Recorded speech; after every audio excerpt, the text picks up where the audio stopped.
صحي تاريخ زشلما فتري دبيت الجمع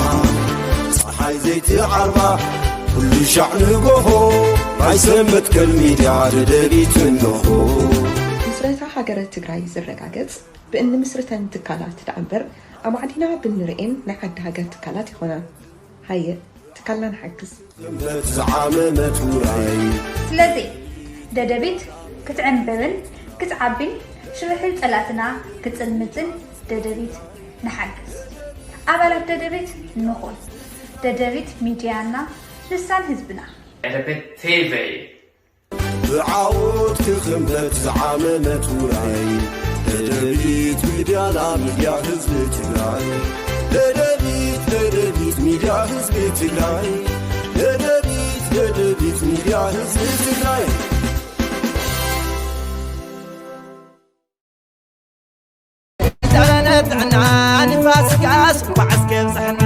نايلم زبن فاسيكا زقرم درب دستا اتوانو قويتانا مدحانينا يسوس كريستوس تنسألو ناي تنسعيو دعمت اتخالاي وحسري لستيت او حمش تور حفظي وصيحمو سايت اندخيدانا مهرت سنحوب اخلقم حاقوس زي غريم رايوو تنعاد حاون سليتو تبع العسر تدبري كالي اوهبتو فاسيكا وننهنام ابحاد سير جيزيس تجمرم اب عين بوتا افتامو اتختمان دا سلاسة شرا حمد مسيلونا مخعات مسجمرنا يو تحتي حدس إن زخون خوب حسانيحهم قنوا حسن تايا عكتنا زوز أنا مسوز أنا لما خمزي لتفنسيحو حزم ما خيدو ساليتو عما وزيو عبز بتسيحهم نسلس عداي سنسلاسل قنا خالي ساربرايز الله كاو حسري للسيت نمغل حويسو عبز تفلاليو ختماتات تقراي زقر معين بوتاتات ونينو نابس رح يقاتلو أمبرنا يدرب حقو سود عمت سرحنا انت أمانتنا نريو سبي الشام يلو زي قزاهم قزوبة خيملة وحسري للستيت روحو سبعال تنسعين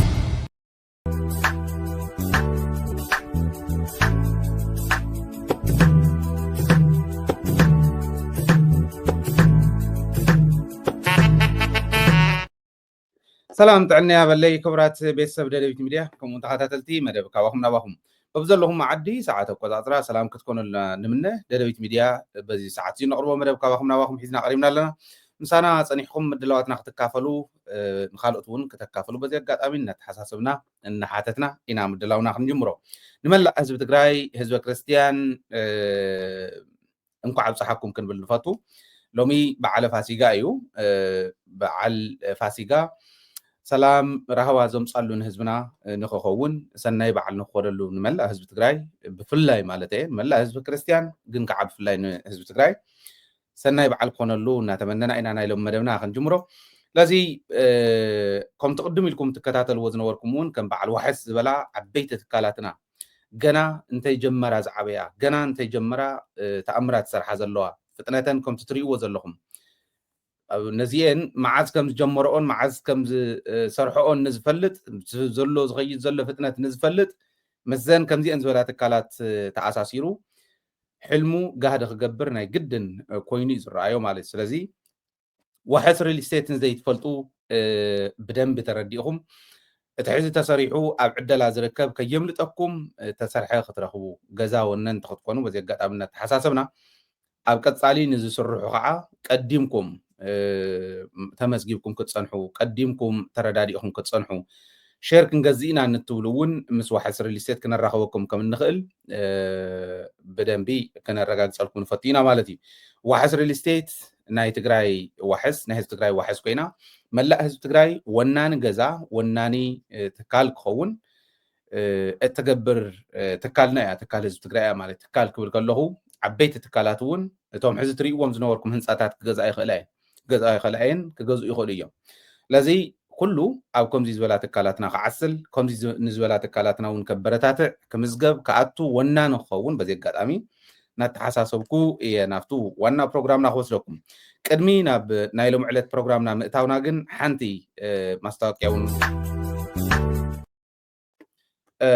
بصوبنا ابونا اتناتيوس زحلفو ملأخت الله كم زب سكرين تري وزلهم نالباس زنبب اندحر كوينو صوبنا أو أتناتيوس بعل فاسيقا ملكيتهم زحلف وملأختي وب سكرين تري وزلهم نملأ حزب كريستيان سلام رهوا تمنيهم بارخوتهم ونحليفهم نتو بصلاأتي تفناقيلو كام مربتو تفناقيلو نعمتات السنحة حزونا بسقاي زول حزبنا بارخوتهم صلوتهم إنه بصحو تمنيهم اللو ليتن قطرن زصليلو ليتن قطرن زحاسولو حزب مخانو او نقميطهم اللو ملا حزب تግራይ نزياتهم نتم تفناقيلهم ككاب كبابي مصيوم زلو ናብ ዝተፈላለዩ ከባቢታት ትግራይ ተበቲኖም ዘለው ኣካፊሉ ተኻፊሉ ክሕልፎነ ዝበዓል እውን መልእኽቶም ሕሊፎም ኣለው ካብ ኩሉን ላዕሊ መንግስቲ ትግራይ ኮነ መንግስቲ ኢትዮጵያ ነዞም ኣብ ስቃይ ዘለው ንመላእ ህዝቢ ትግራይ ኣብ ስቃይ ከም ዘሎ ገሊፆም ፍላይ ከዓ ካብ መረበቶም ተፈናቂሎም ኣብታ ሙቕ ትገዝኦም ከምዚ ዝበለ በዓል ዝሕልፉ ዝነበሩ ሕዚ ግን ብሰንኪ ፀላእቲ ናብ ምፍንቃልን ምንግልታዕን በቂዖም ዘለው ህዝብና ነዚኦም ቶሎ ናብ መረበቶም መሊሱ ሂወቶም ክመርሑ ክገብር መልእኽቶም ሕሊፎም ኣለው ሰናይ በዓል እውን ተመንዮም ኣለው ባረኾት ኣቦና ንኩልና ይብፅሐና እዚዩ ኣብ ፔጅና እውን ኣለኩም ሙሉእ ትሕዝቱ ክተንብቡ ትደልዩ ፔጅና ኣሎ ኣብ ዩቱብ ቻናልና እውን ኣሎ ቴሌግራም ቻናልና እውን ኣለኩም ናይ ብፁዕ ኣቦና ባረኾት ክትንብቡ ክትካፈሉ ትኽእሉ ኢኹም ማለት እዩ ናብቱ ትሕዝቶና ኢሎም ክንሰግር እሞ ከም ተብርእስ ትርእይዎ ዘለኹም ዓብዪ ሰበር ዜና ሒዝና ኢና ቀሪብና ዘለና ሎሚ ኣብ በዓል ፋሲጋ ዓፋር ታሪክ ተባሂሉ ክምዝገብ ዝኽእል ብናይ ህዝቢ ዓፋር ታሪክ ነቱ ቀጠና ነቲ ዞባ ኣብቲ ዞባ ዝኒሄ ፖለቲካል ተርሞይል እውን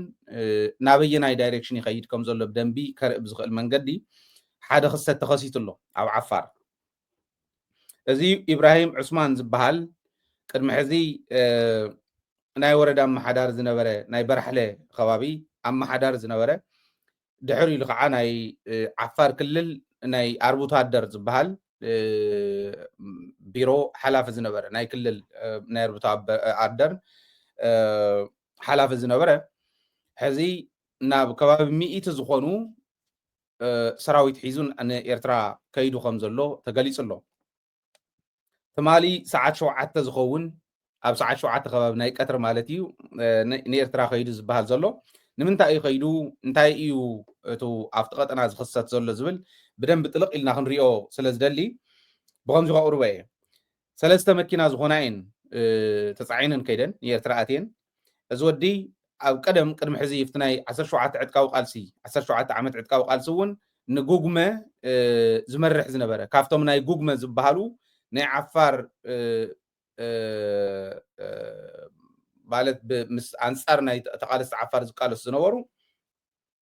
ኣብ ጉግመ ኣመራርሓ ዝነበረ እዩ ኣባል ጉግመን ኣመራርሓን ዝነበረ እዩ ብደንቢ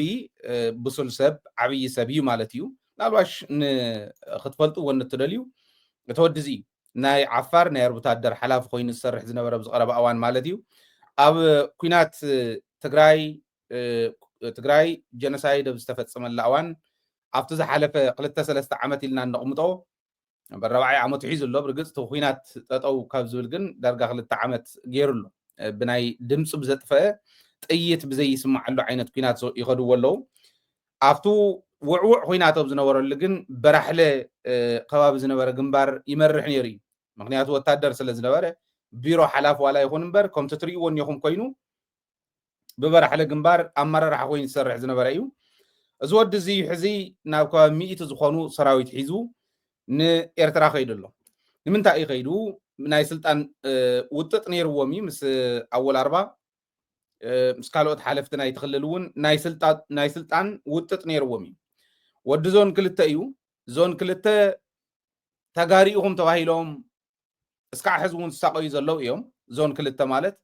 ናብ ትግራይ መዳውቲ ዘሎ እዩ ዞን 2 ማለት ወዲ እዚ ከባቢ እዚ ስለ ዝኾነ ምስ ትግራይ እውን ፍሉይ ቁርኝት ስለ ዘለዎ ፍሉይ ረኽቢ ስለ ዘለዎ ኣብቲ ኩናት እዋን ንትግራይ ክወግአ ይነበሮን ንምንታይ ከምዚ ይገብሩ ዓበይቲ ሰባት ደይኮኑን ኢልና ነቕምጦም ካብ ዝነበርና ንገልፆም ካብ ዝነበርና ሰባት ሓደ እዩ ነገር ግን ጉግመ ዝበሃል ውዳበ ኣብቲ ሕሉፍ ዕጥቃዊ ቃልሲ ፀረ እቲ ተቃላሳይ ሓይሊ ፀረ ደርጊ ዝኸይድ ዝነበረ ፀሪኡ እውን ይኸይድ ነይሩ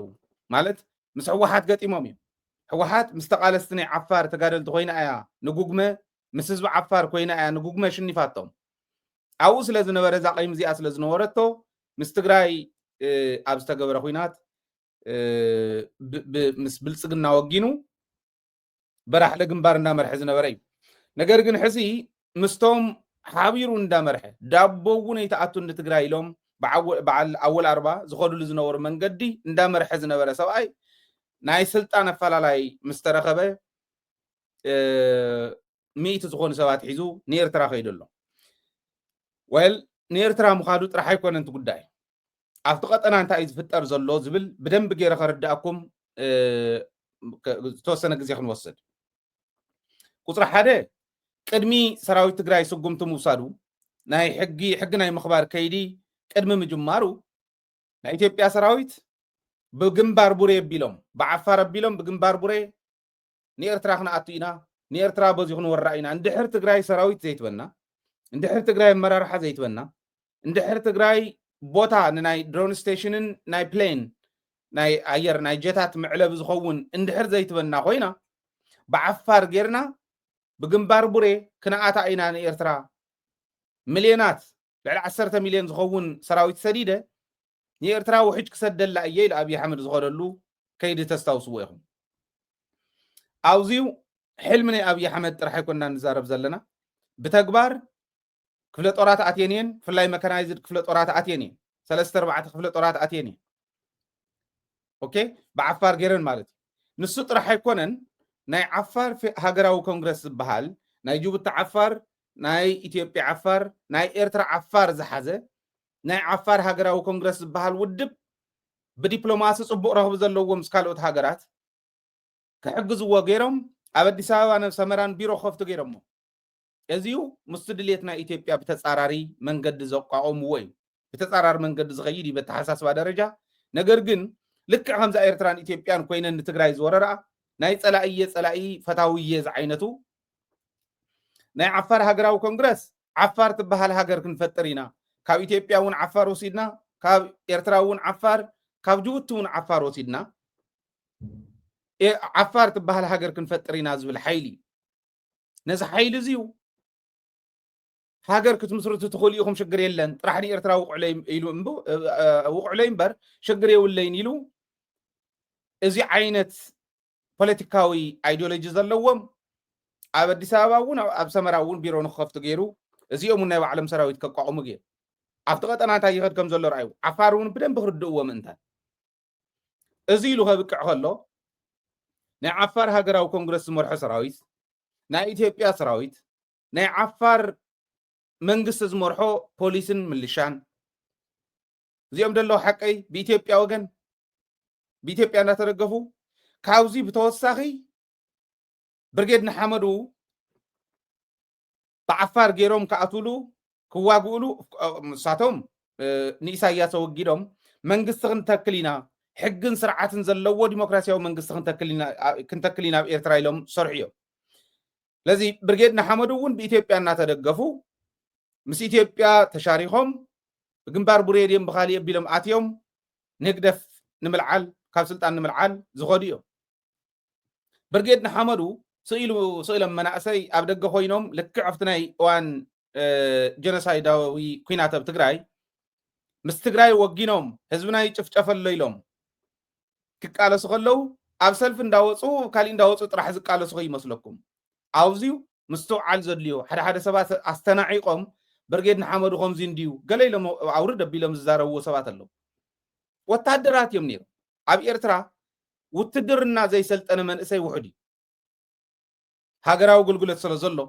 ገሊኦም ንዓመታት ንዓሰርተታት ዓመታት ኣገልጊሎም ዝወፁ እዮም ኩሎም ምትኳስ ጥራሕ እንተይኮነስ ስትራቴጂያዊ መጥቃዕቲ ዝፈልጡ ወታደራዊ ሳይንስን ጥበብን ተማሃሩ ወታደራት እዮም ነይሮም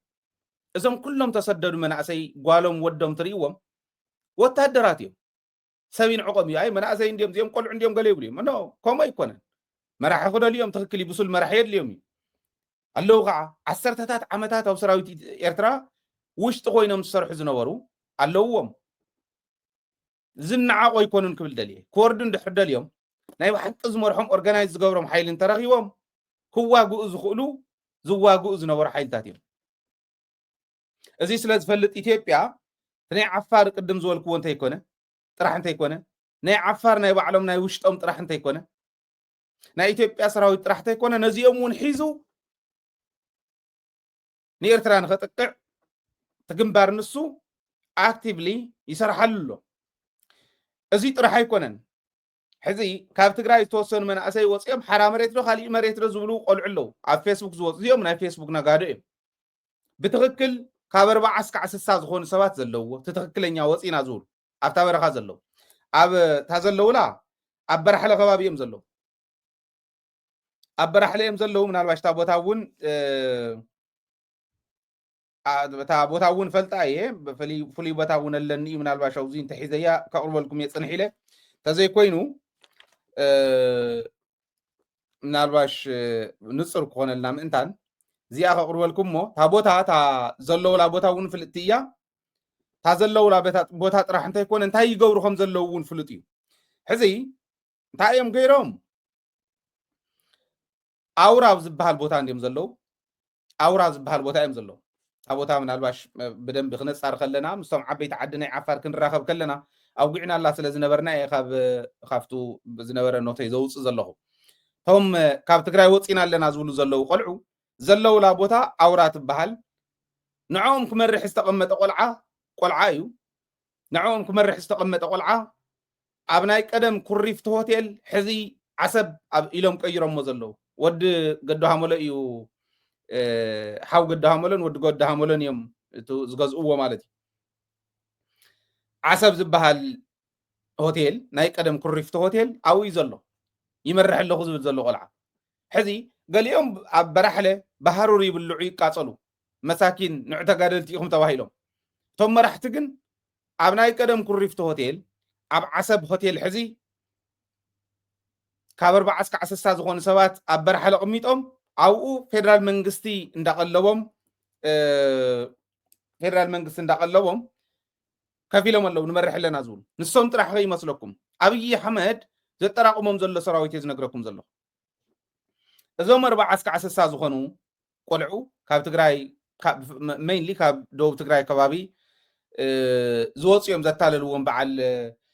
ሃብቲ ኺሮስ በዓል ረዳእ ኣታሊሎም ዘውፅዎም እዮም ንባዕሎም ሆቴሎም ኣብ ግዝዖም ኮይኖም ነዞም ቆልዑ እዚኦም ኣታሊሎም ዘውፅዎም እዮም ነዚኣቶም ክመርሕ ኣኼባ ክገብር ኣብርሃም በላይ ቅድሚ 4 መዓልቲ ኣብ ዓሰብ ሆቴል ናይ ቀደም ኩሪፍቲ ሆቴል መፂ ነይሩ ልብ በል ኣብርሃም በላይ መፂ ነይሩ መን ይመርሖን መን ይምውሎን ከም ዘሎ ራእዩ ኣብርሃም በላይ ቅድሚ 4 መዓልቲ ዓፋር ነይሩ ሰመራ ነይሩ ኣብዛ ሆቴል እዚኣ ኣብ ኣዳራሽ ነቶም ቆልዑ ኣኪቡ ሰባት ክንውስኽ ኢና ገንዘብ ክወሃበኩም እዩ ሰባት ካብ ትግራይ ክወፁ ክኽእሉ ኣለዎም እዚ ንገብር ምስ ብርጌድ ንሓመዱ ኮይንኩም ቃል ብቃል ይዛረብ ዘሎ ብርጌድ ንሓመዱ ኣሎ ናይ ዓፋር ሓይልታት ኣለዉ ናይ ኢትዮጵያ ሰራዊት ኣሎ ንስኹም ብደንቢ ትግራይ ክዓበዙ ተፈላጢ ስለ ዝኾነት ንስኹም እውን ዘለኹምዎ ሰራዊት ጌርና ኤርትራ ክትውቃዕ ክንገብር ኢና ልብ በል ሕዚ ንዕቕካ ዝግደፍ የለን ወላ ሓደ ሰብ ይኹን ከመይ ገይሩ ናብ ኤርትራ እንድሕር ከይዱ እቲ ሕዚ ዝሕሰብ ዘሎ ኣብ ልዕሊ ኤርትራ ዝሕሰብ ዘሎ ንኤርትራ ከይትውቃዓና ኢልና ስለ ንሓስብ ኣይኮነን ከምኡ ንብል ዘለና ትግራይ እንታይ ዓይነት ፀገም ይኽመፃ እዙይ እንድሕር ተገይሩ እዚ ንኸይመፅእ ፀገም ንኸይመፅእ ከመይ ዓይነት ምድላው ከመይ ዓይነት ምክልኻል ክግበር ዘሎ ቀዲምካ ክስርሑ ዘለዎም እንታይ እዮም ዝብል ብደንቢ ክንዘራረበሉ ስለ ዘለና ኢና ኣብዚ ነልዕል ስለዚ ብርጌድ ንሓመዱ ምስቶም ተጋሩ ንዕውፁ ዝበሃል ዘለው ተጋሩ ናታለሉ ዝወስድዎም ዘለው ተጋሩ እንደገና ካሊእ መስዋዕትነት ክኸፍሉ ዘውፅዎም ዘለው ኣብ ክንዲ ዓድኻ ምውሓስ ምስቶም ዓድኻ ወሪሮም ኣውሪሮም ኣጨፍጭፎም ኻዚ ዓለም ስካዕ ዝገርማ ዘጨፍጨፉኻ ምስኣቶም ኮንካ እንደገና ነቲ ሓደ ጨፍጫፍ እውን ከድካ ክትውድእ ድሕሪኡ ክምለስ ከሎ ኣላኢሙካ ዝምለስ እዩ ዝኸውን እንታይ ይስራሕ ከም ዘሎ ትቐጠና ራእዩ ስለዚ ናይ ትግራይ ሓይሊ እምብለይ ምስ በሎ ኣብ ኒውዚላን ኣብቱ ዝሓለፈ ኩናት ኣብቲ ዝሓለፈ ጀኖሳይዳዊ ኩናት ኣብኡ ተሳትፎ ዝነበሮም ተመክሮ ዘለዎም ከምዚ እንዳገበርኩ እንዳውፃኹ ምስቶም ብርጌድ ንሓመዱ ገይረ እዚኦም ተኣኪቦም ተጋሩ እንድዮም ኩሎም تأكيوم تغاريو اليوم نيرترا لايمم دحرين تግራይ ውን ከላእሙ ለይ ይኽእሉ እዮም ይዝኸድ ዘሎ ሰባት ጸጥያ ናይ ትግራይ ፖለቲካ ኸው የለን ኤርትራ ተዕዝ ስራሕ ዘሎ ፖለቲካ ኣይኮነን ብናይ ሚድያ ፖለቲካ ጌርካ ዝፍታሕ ኣይኮነን እዚ ብርግጽ ኤርትራ ውን ሰርሕላ ተዕዚ ቅድም ኢለ ዝበልክዎ ኢብራሂም ዑስማን ዝመርሖ ናይ ዓፋር ሓይሊ ናይ ቀይሕ ባሕር ዓፋር ኢሉ ኣብይ ኣሕመድ እንተወሰደ ካብ ማእኸል ዓፋር እንደውም ተመክሮ ዘለዎም ዓበይቲ ሰባት ዝመርሕዎ ካብ ጉግመት ሒዞም እንዳተዋግኡ ዝነበሩ ሰባት ዝመርሕዎ ንዓፋር ውን መንግስቱን ህዝቡን ዝፈልጥዎ እስካዕ ላዕለዋይ ኣመራርሓ ናይ ዓፋር ናይ ክልል ቢሮ ዝመርሕ ዝነበረ ኣርብቶ ኣደር ዝመርሕ ዝነበረ ሰብ ዝመርሖም ልዕሊ 100 ዝኾኑ ብሓንሳብ ተጻዒኖም ተር ኢሎም ከይዱ እዚ ዝሰርሐላ ኤርትራ ውን ቀሊል ኣይኮነን ትሰርሖ ዘላ እኹል ግን ኣይኮነን እኹል ኣይኮነን ብኡ ጥራሕ ኣይኮነን ንጅቡቲ ውን ፀረ ጅቡቲ ናይ ጅቡቲ ነፃ ውጭ ግንባር ዝበሃል ኣሎ ዝኾነ ሽሙ ካሊእ ሽሙ ኣለዎ ኣብ ኤርትራ ኣሎ ናይ ጅቡቲ ተቃዋሚ ሓይሊ ኣብ ኤርትራ ኣሎ ንጅቡቲ ውን ተቃዋሚ ሒዛትላ ኣላ ኤርትራ ንኢትዮጵያ ውን ብናይ ዓፋር ኣቢላ ተቃዋሚ ሒዛትላ ኣላ ንትግራይ ውን ኢትዮጵያ ንትግራይን ንኤርትራን ክሓሒዛትለን ኣላ ንኤርትራ ትብርጌድ ንሓመዱ ኣሎ ትድግፎላ ንናይ ትግራይ ከዓ ዘብርሃን በላይ ሒዛ ኣኪብዎም ዝብለኩም ዘለኹ ኣብ ዓፋር ከይድ ዝኣከቦ ዝኾኑ ቆልዑ እንዳኸዱ ሎሚ ኣብ 21 ክፍለ ዘመን መናእሰይና ኣብ ፈጠራ ኣብ ቴክኖሎጂ ኣብ ሳይንስን ቴክኖሎጂን ንኽነጥፎ ክንዲ ምግባር ዘለናሉ ዓፀቦ ተኣልዩ መሬትና ተመሊሱ ተመዛባላይ ናብ መረበቱ ተመሊሱ ቤት ትምህርትታትና ተቃኒዕን ኣብ ሳይንስን ቴክኖሎጂን ኣብ ክንዲ ክንነጥፍ ከም በዓል ብርሃን በላይ ዝበሉ እንስሳት መናእሰይ ትግራይ ክወፁ ምስ ኢትዮጵያ ኮይኖም ምስ ጨፍጫፊትና ኮይኖም ምስ እንደገና መናእሰይና ምስ ኤርትራ ዋጊና ክውድኡ ኢሎም ውን ንትግራይ ዜሮም ንበዓል ብርሃን ንበዓል ጌታቸው ናብ ስልጣን ክመልሱ ኣብ ትግራይ እዚ ዝግበር ዘሎ ተቀጠና ራእዩ ኣብ ዓፋር ይተዓውድኒ ሕዚ ዓፋር በስበሰት በስበሰት ተጨፍጨፈት ኣወል 40 ይእትውን ኣወል 40 ምሓራይ ግልጽ ይዛረብ ዘሎ ኣወል 40 ወዲ ጭፍራ እዩ ኣወል 40 ኣነ ምሓራይ እየ ኢሉ ዝኣምን ሰብ እዩ ሃይለ ይኮነን ዝብሎ ኣብቲ ሕሉፍ ዝፈልጥዎ ይብልዎ ቃል በቃል እኔ እኮ 70-80% ኣማራ ነኝ እንዳበለ ምስ ናይ ኣምሓራ ፖለቲከኛታት ዝውዕል ሰብ እዩ ትፈልጥዎ እዮም you know it ዓፋር ይፈልጥዎ እዮም ከምኡ ዝብል ሰብ እዩ ንሱ ጥራሕ ኣይኮነን ኣወል 40 ናይ ደርግ ሞታለቃ እዩ ነይሩ ብርግጽ ተዋጊኡ ዶ ተዋገነ ይፍለጥን ሸሓነ ሓፃቢ እዩ ነይሩ ዝበሃል ግን እስካዕ ሞታለቃ በፂሑ ነይሩ ድሓር ደርጊ ነይሩ ፀረ ትግራይ ክቃለስ ንቡር እዩ ፖለቲካዊ አይዲዮሎጂኡ ናይ ደርጊ እዩ ትናይ ደርጊ አይዲዮሎጂ ፀረ ትግራይ ዝኾነ ፀረ ህልውና ህዝቢ ዝኾነ አይዲዮሎጂ ሓመድ ጌራቲ ትግራይ ፀረ ትግራይ ክስለፍ ንቡር እዩ ፖለቲካዊ አይዲዮሎጂ እውን ፀረና እዩ ብናይ ተስፋሕፋሕተ ተሓሳስባ እንተወሲድናዮ እየ ኢሉ ስለ ዝሓስቡን ፀረና እዩ ዓፋር ጠፈ ምንም ግዳሽ ኣይኮነን ዓፋር ራእይዋ ዓፋር 67% ትግርኛ ስለ ዝሰምዕ ብትግርኛ ኢና ንሰርሖ ዘለና በምሓርኛ እውን ክንምለሶ ኢና ዓፋር ዓውዲ ፃሕሊ ክገብርዋ ይኸዱ ኣለዉ ዓውዲ ፃሕሊ ክገብርዋ እዮም ተሓዊ ዓፋር እያ ክትስሕና ንሕና እውን ክረኽበና እዩ ስፒል ኣውት ዝገበረ ብኤርትራ ይምፃእ ብዓፋር ይምፃእ ብኻሊእ ይምፃእ ክረኽበና እዩ መሬትና ከይነምልስ ፖለቲካና ከይነቃንዕ ጎታት ወዲ ጎታት ግለቱ ናብ ፖለቲካ ስልጣን እንዳመፀ ከፍ እንታይ ይገብሩ ከም ዘለዉ ከሪኦኩም እየ ፀኒሐ ክነግረኩም ዓፋር ከምኡ እንድሕር ኮይኑ ንህና ባፈር ኮይኑ ኢትዮጵያ ከይትበልዓና ብምብራቕ ዓፋር እዩ ንህና ባፈር ዞ ስለዚ ናይ ዓፋር ሰላም ንዓና የድልየና እዩ ዓፋር ግን ሰላም ከይትኾን ብኤርትራ ወገን ኢብራሂም ዑስማን ዝመርሖ ሰብ ክመፀኩም ሰራዊት ክመፀኩም ይሕዚ ኤርትራ እውን ባዕላ ተሓወሰቶ ንዓፋር ክመፀሙ ዓፋር ወፂሑ ናብ ትግራይ ይምለስ ዶ ይመስለኩም ንኤርትራ ክወግኡ መናእሰይ ትግራይ ንዕወሉ ሓራ መሬት ዶ ብናይ እንታይ መሬት ዶ እንዳበሉ በዓል ብርሃም ዝእክብዎም ሰባት እኒብሉ እዚ ይገብሩ ኣለዉ بؤزم الله سدي مسلكم من أسينا هودية ناتخفت من أسوي ناتود أخر كله سلام زي كونت قربيت كتلو إن خلا انتهي نخون نحنا شو عقدر دوه تحزن ولا زلنا أقباب زي ولا كايدا يخم تخرج زلهم راح تتقراي لبن دا جزءمه زي قورو إلنا خن زارب كلنا صيلنا يكوننا تقراي زي توص عزق تتعطى خمس الله سل زردنا هذه بعفار إبراهيم عثمان مرحون تمسككم بزيخ عفار بيراو كونغرس هاجراو كونغرس مرحو انت خيدو عفار عود صحة تغون له إيرترا تمسيا إثيوبيا ونك تمسيا ونك الرخبين ناي جوبتنا إثيوبيان سراويت صارت ناي جوبت تقاوم حيل زبحال بإيرترا وجن زمت أبز حلفه قدم 3-4 معالت خوينات نير بوتال قومم تخكليت ناي جوبتنا إثيوبيان حيل بوتال كيقو أو نتوسنا مسوعتنا تخافيلو بخلهم تخيلوا انت هاي يغيد كم زل رايو كوينات إثيوبيان إيرتران كجمر دي يجبر جمير كوي أوريدي نا إنتنسيتي قدا إمبر جمير إي أوريدي انت عايز قبر زلتنا هنا انتلكم وقن أفتي 4-5 تزخون قلعو نعولو نداخلو سب ندا سحابو ما نم عنزر زي صوتل بعل تسفايز بهالقلعة انسسا بعل زيهم زي صوتل عد خون تقرايس بوليتيكا تقراي وديقوس نابكم زول قوتات زمر هو بوليتيكا ناب بتعم زغرم نسي كاب نملس ودي كان ود ورده كاب نملس ودي كان ونجيتاچو كاب نملس ودي كان افتحزني هنا تقراي نحو واحد بوليتيكا ناودي يورد انتنا اسن احنا عفار كتمسرت كلا زي يخفل مسوعات الناس اللي خفلنا هزب عفار هزب تقراي اقول هزب تقراي تطون مبال عينو زي حس هزب خون يرو عفارس كمتم عبوتات عفار زولوا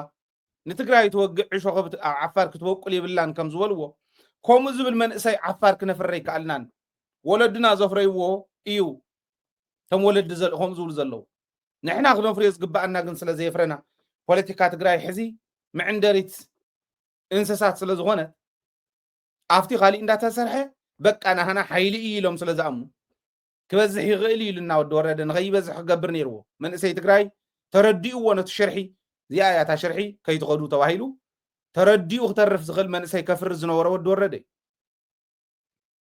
توصي الله خذول نيون كبزح يغلي يبل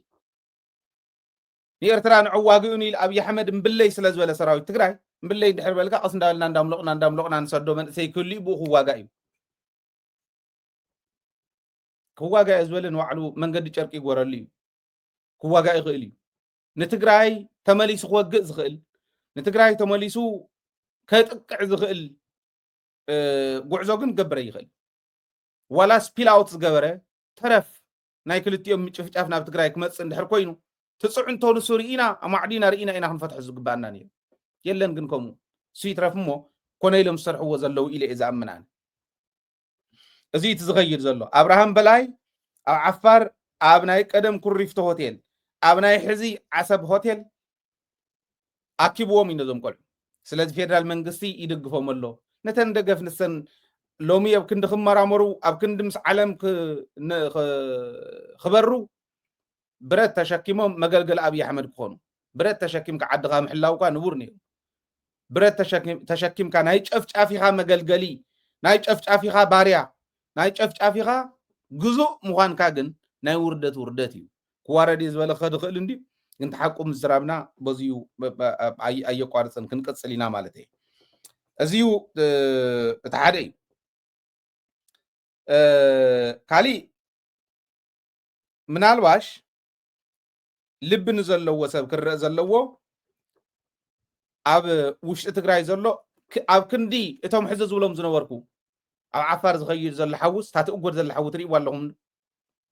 ዓፋርስ ናይ ሃገራዊ ኮንግረስ ዓፋር ናይ ብርጌድ ንሓመዱ ናይዞም ካብ ትግራይ ከምዚ ኢልና ወፂና ዝብሉ ዘለው ተወሰኑ 4-5 ፍረ ቆልዑ ናይ ኢትዮጵያ ሰራዊት ቦቲውን ናይ ጅቡቲ ቦቲውን ናይ ኤርትራ ኣውዚው ኣብ ማእኸል ዓፋር ዝዕንድሩ ኣብ ማእኸል ዓፋር ዝጨፋጨፉ ሓይልታት እዮም እዚኦም ዓፋር ኣብታ ወሰን ትግራይ ዝኒሃ እንድያ ኣብ ዓፋር ሓዊ ክነድድ ከሎ ኣብ ትግራይ ሙማቆ ይተርፎን اوكي ازيو ترديهم سراوي تግራይ ተጠናኺሩ ኸይደብ ክንዲ ምግባር ድሮን ዘይነበሮ ድሮን ከምጽእ ፀረ ድሮን ተዘይኒርዎ ፀረ ድሮን ከምጽእ ፀረ አየር ከምጽእ ዓለም ዘለዋ ቴክኖሎጂ ኩሉ ክረክብ ምስ ዓለም ኣብ ክንዲ ምርኻብ ሰራዊት ትግራይ ከመይ ገርና ንበትን ዲዲአር ይግበረለይ አይ ሆፕ ዲዲአር ቦታ ኣነ ዝፈልጦ ጥራሕ ክኸውን ካብኡ ውሽጢ ተንኮል ከይሰርሑሉ እንተ ሰሪሖም ሉ ሰራዊት እውን ስቂሉ ክርኢ ዝብል እምነት የብለይን ይግበሩ ዲዲአር ፀገም የለን ግን ህልውና ትግራይ ሰላም ትግራይ ብዘይጎድእ እቲ ሕዚ ዝኸይድ ዘሎ ኣብ ወሰን ትግራይ ዝግበር ዘሎ እውን ናብ ትግራይ መፅዩ ካሊእ ጀኖሳይድ ብዘይፍፅም መንገዲ እንድሕር ኮይኑ ውሑስ ሰላም ዘምፅእ ንትግራይ እንተኮይኑ ዳስ ተ ፖይንት ንስኢቱ ፖይንት ክኾን ዘለዎ ነገር ግን ኣብ ትግራይ ናይ ሽርሒ ፖለቲካ ዳ እምበር ከምዚ ዝበለ ፀገም ክፈትሕ ብዝኽእል ቅንጅት ኣይኮነን ዝኸድ ዘሎ ንኣብነት ወዲ ወረደ ዝፀሓፎ ደብዳቤ ሪኢኹም ኢኹም ኣብ ፔጅና እውን ኣለኩም ጌጋ እዩ ኢልና እየን ጌታቸው ረዳ ፅሒፉ ስለ ዝነበረ እከለ ትበሃሉ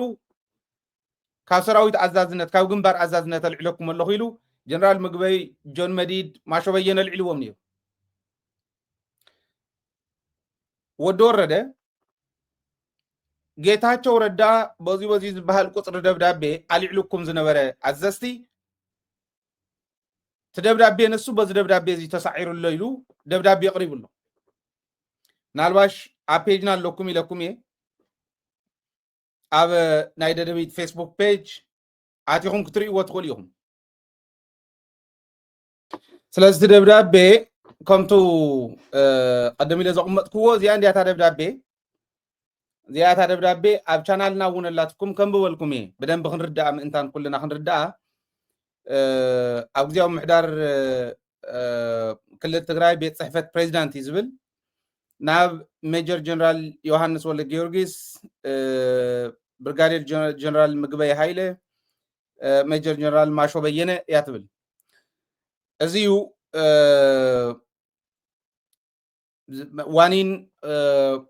ዝተገበረ ግዚያዊ ስራሕ እግድ መልዓሊ ምልከት ይብል እቲ ግዚያዊ ናይ ስራሕ እግድ ተገይሩ ዝነበረ ምልዓልና ኢና ነፍልጥ ዘለና ማለት እንዲዩ ኣብ ዋኒኑ ከም ዝተጠቐሰ ብዕለት 01/07/2017 ብቁፅሪ ደብዳቤ ደ ዝባር 31 ዝባር 114 ዝባር 1 ዝባር 84 ብነበር ፕሬዚዳንት ግዚያዊ ምሕዳር ትግራይ ኣይተ ጌታቸው ረዳ ካሕሳይ ብግዚያውነት ዝተፃሓፈልኩም እግድ ካብ ሚያዝያ 7/2017 ዓ.ም ጀሚሩ በዚ ደብዳቤ ዝተሰዓረ ምዃኑ የፍልጥ ይብል ታደሰ ወረደ ይፈሪሙላ ዘሎ እዚ ገለ ሰባት እንኳዕ ኣባሆም ገበረ ኣልዒሉሎም ጌታቸው ሰሪሕዎ ዝነበረ ኦረዲ ተሳዒሩሎ ገለ ኢሎም ክሕጎሱ ይኽእሉ እዮም እንታይ ከም ምዃኑ ዝደብዳቤ እዚዩ ትርጉሙ ንዝፈልጥ ንዝርድኦ ካብ ሕጊ ወፃኢ ዝስራሕ ዘሎ እንታይ ምዃኑ ንዝርድኦ ግን ዓብይ ጌጋ ይሰሪሕኒ ዓብይ ጌጋ ንምንታይ መሲልኩም እዚዩ ጌታቸው ረዳ ዝሰርሖ ዝነበረ ወይ ጌታቸው ረዳ ዝሓስቦ ዝነበረ ኣብ ሕልና ወዲ ወረደ እውን ከም ዘሎ እዩ ዘርዳእኒ ግዚያዊ ምሕዳር ፍጹም ኣዛዝን መልዓል ደብዳቤን መልዓሊ ሽመትን ክኸውን ይኽእል ናብ ሰራዊት ትግራይ ጌታቸው ተጋጊ እንተኢልና ክእግዶም ከሎ እዚኦም እውን ተጋጊ እዚ እውን ተጋጊ እዩ ታደሰ እውን ተጋጊ እዩ ከልዕሎ ከሎ ደብዳቤ ንምንታይ ኢና ተጋጊልና ጌታቸው ነቶም ጀነራላት ስለ ዝኣገዶም ከይኮነን ዘይ ስልጣኑ ስለ ዝኾነ ሰራዊት ትግራይ ምስ ግዚያዊ ምሕዳር ምስ ነራኽቦ ብደንብ ሓዙኒ መንዳይ መኽእዝዞም ዳኣት ክትብሉ ትኽእሉ ኢኹም ከዓብይ ሓደ ጉር እዩ ሰራዊት ትግራይ ምስ ግዚያዊ ምሕዳር እንተተሓሒዝኩሞ ግዚያዊ ምሕዳር ኣዛዚኡ መን ግዚያዊ ምሕዳር ሸዋሚኡ መን ግዚያዊ ምሕዳር ፕሬዚዳንት የኢሉ ንሰራዊት ትግራይ ክእዝዝ ከውርድ ከድይብ እንድሕር ጀሚሩ ንሰራዊት ግዚያዊ ምሕዳር ዘውርዶን ዘድይቦን ዘሎ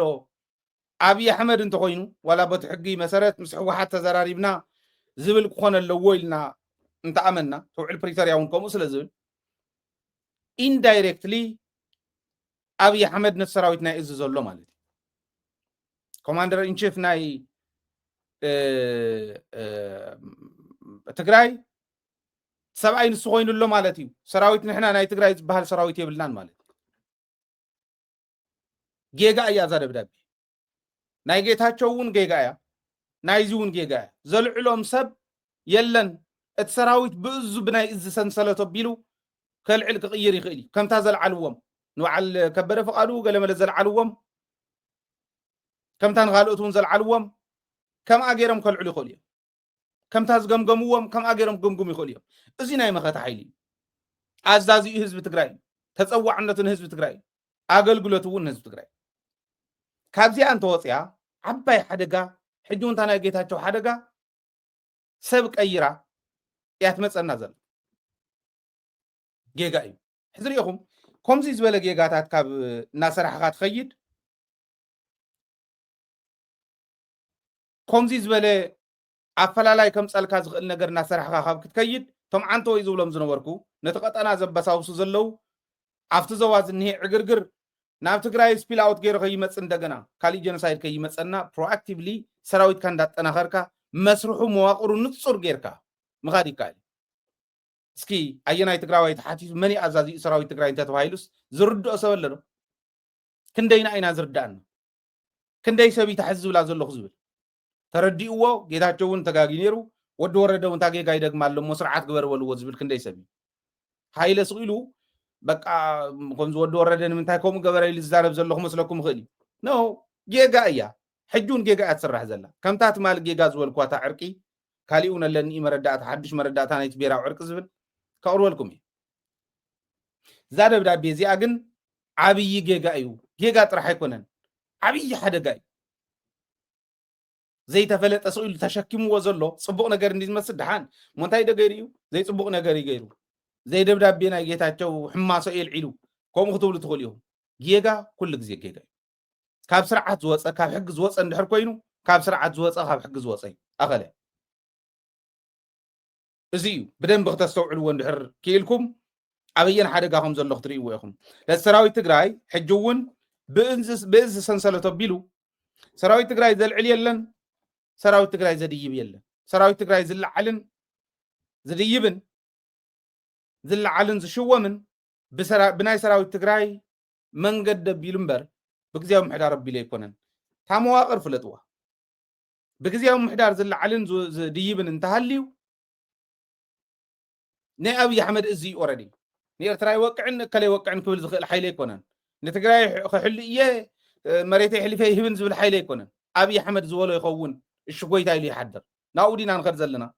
ንሳደ ትሕሸናስ ወይታ ዝብላ ዘለኹ ጌጋ ኢኻ ወዲ ወረደ ጌታቸውን ጌጋ ነይሩ ሰራዊት ትግራይ ናይ በዓል ሰንሰለት ኣለዎ እቲ ሰራዊት ሰላም ትግራይ ክኽብር መንነትና ክብርና ከይገሃስ ክሕሉ ዝተቋቆመ ሰራዊት እዩ ንሱስ ካዕ ዝረጋገፅ ሰራዊት ትግራይ ኮይኑ ይቕፅል ድሕሪኡ ኸ እንታይ ከም ንገብር ብህዝቢ ይውሰን መሰል ዓርሰ ውሳነ ህዝቢ ትግራይ ምስ ተረጋገፀ እዚ ኢሉ ዘይኸይድ እንተኮይኑ ኣብ ሓደጋ ኣለና እዚኣ እውን ተረድኡ ለይ ትማሊ ዘቕረብክዎ ነይሩ ናይ ፖሊስ ኮሚሽን ንዕወል ስራሕኩም ጀምሩ ኢሉ ንበዓል ተስፋይ ገብረ ማርያም ንበዓል አንድነት ንበዓል መን እዩ ናይ ዓዲ ሓቂ ነዚኣቶም ፀዊዖም ፅዎም ፀዊዕዮም ፅና እምበር ንሕና ይቅርታ ንሓቶ ነገር የብልናን ይብል ደሳለኝ እውን እየሓትትን ኣነ እውን ይሓትትን ኢሉ ትማሊ ስሚዕኩም እየ ተኦድዮ ናይ አንድነት በዓል ተስፋይ ገብረ ማርያም እውን ከምኡ እስካ ሓደ ሕቶ ክሓትት ኣነ ካብ ህዝቢ ትግራይ ንዓና ደጀን ዝኾነና ካብ ህዝቢ ትግራይ ንላዕሊ ንዓና ዋሕስ ዝኾነና ምህደም ዝኾነናስ መንግስቲ ኢትዮጵያ እዩ ህዝቢ ኢትዮጵያ ኢሎም ንህዝቢ ከዲዖም ዝሃደሙ ንዑ ያ ንዑ ስራሕ ጀምሩ ተባሂሎም ዋላ ድሓን ይቅርታ ይንሓትትን ኢሎም እንዲኦም ሰውእት ኮይኖም ሎሚ ዋላ እንተዘይሓትት ፅባሕ ንጎ ክሓቱ እዮም ሰውት ኮይኖም ግን ይቆጽሉ ምኹም ይኹኑ ንበሎም ከመይ ዝበለን ትግራይ ኣብ ኢደይ ቋፂረ ያለሁ ኣነ እዚ ውስና ዝብል ሰብ እዩ ነዚኣቶም ጥራሕ እትምልከት ሽመት ያ ዘላ ትግራይ ኢሉ ሰለልቲ ናይ ኣብይ ኣሕመድ ክኾኑ ናይቲ ዋሕሶም ናይቲ ደጀኖም ሰለልቲ ኮይኖም እዮም ክመፁ ሕዚ ክመፁ የብሎም ናብ ትግራይ ይብልን ኣነ ክመፁ ኣለዎም ኩሎም ስልጣን ክሕዙ ግን የብሎም ዋ ህዝብካ ገዲፍካ ሃዲምካ ስልጣን ናይ ሃደምትን ናይ ባንዳታትን ክትኮን ስልጣን ናይ ሸኳዕ ናይ ከዳዕ ክትኮን እንታይ ኢና ንኾን ዘለና ኣንታ ግደፉ ኣየዋፀናን እዚ ተታሒዝና ኢና ክንፀድፍ ከለና መንነት ይዝጠፍእ ዘሎ ትግራይ ኣትጠፍእ ዘላ ትግራይ ክትጠፍእ ከላ ከምዞ ህበይስ መሬት ተትግልበጥ ጽቡቕ ነይራ ኢላ ማለት ፍረ ዝሓዘት ክልቲ ምርካብ ምስ ኣበያስ መሬት ከምዚ ኢላ እንተ ትግልበጥ ጽቡቕ ነይሩ ኣብ ታሕቲ ዘሎ ሱር የለ ኣብ ላዕሊ ዘሎ ፍረ የለ ኩሉ ክበልዕ ነይረ መሬት ተትግልበጥ ኢላ ክትግልበጥ ከላ ሓቢራ ከም ትግልበጥ ንሳ ይፈለጠትን ከምኡ ትገብሩ ኣለኹም መራሕቲ ትግራይ ሰብ ተሳኢኑ ናይ መቐለ ፖሊስ ኣዘዝቲ ዝኾኑ ተሳኢኖ ክንደይ ሰብ እዩ ኣብቲ ናይ ሕሉፍ ዕጥቃዊ ቃልሲ እንተይተረፈ ተሳተፉ ኣብ ናይ ኢትዮጵያ ሰራዊት ኣመራርሓ ዝነበሩ ኮሎኔላት ጀነራላት እንዳሃለው ኣብዚ ናይ ሕዚ ብተመክሮ ብተልእኾ ዝተመከሩ መናእሰይ ጽኑዓት ተጋደልቲ እንዳሃለው ትማል ገዲፍዋ ዝሃደመ መሊስኩም ክትእትዉ ትኽክል ድዩ ትማል ኣቕሪበየ ጌጋ ስለ ዝኾነ ግን ሕዝቡ ንደግሞ ኣሎ ሓላፊ ክኾን ዝኽእል ኣዛዝ ፖሊስ ክኾን ዝኽእል ናይ ወረዳ ናይ ዞባ ተሳኢኑ ኔው እንደንዑ ተገለሉ እንዳበልኩም ተግልልዎም ኣብ ናይ ኢትዮጵያ መከላከያ ነይሮምስ ትግራይ ትውረረላ ምስ ተባሃሉ ብየማነ ፀጋም ሸሊኾም ኣትዮም ክዋግኡ ናብ ሓዊ ኣብ ሓዊ ዘሎ ህዝቢ ንኸውፁ እንዳዘለሉ ናብ ሓዊ ዝኣተዉ ጀጋን እንደ የለውን እንዳዘለሉ ወኸም እኮ እዩ ትመንእሰይ እውን ከምኡ እዩ ካብ ዓዱ ብረተ ልዕሉ ክቃለስ ከሎ ንመንነቱ እዩ ትዝገርም ግን ካብ ኢትዮጵያ መንገዲ እንዳቆረፁ ምክንያት ገይሮም ናብ ትግራይ እንዳኣተው ኣብ መከላከያ ኢትዮጵያ ኮይኖም ፀኒሖም ተዓድና እንገላታዓቶም ፀኒሖ ዋላ እውን እቶም ተኣሲሮም ዝመፁ ዝፀንሑ ሕዚ ዝመፁ ኮሎኔላት የለ ብኻሊእ ብጀነራል ማዕርግ እውን እንተይተረፈ እንታይ እዮም ኮይኖም እዚኦም ሓለፍቲ ኮነ ይኽእሉን ብዓዶም ብመንነቶም ብክብሮም ዘይደራደሩ ስለ ዝኾኑ እዮም ተኣሲሮም እምበር ኣብ ዳኖም ዞም ጁንታ እንዳበሉ ጁንታ ይብሉና ከም ዝነበሩ ጁንታ እንዳበሉ ብረቶም ሒዞም ከም ዝመፁና ከም በዓል ዮሃንስ ገብረ መስቀል እኮ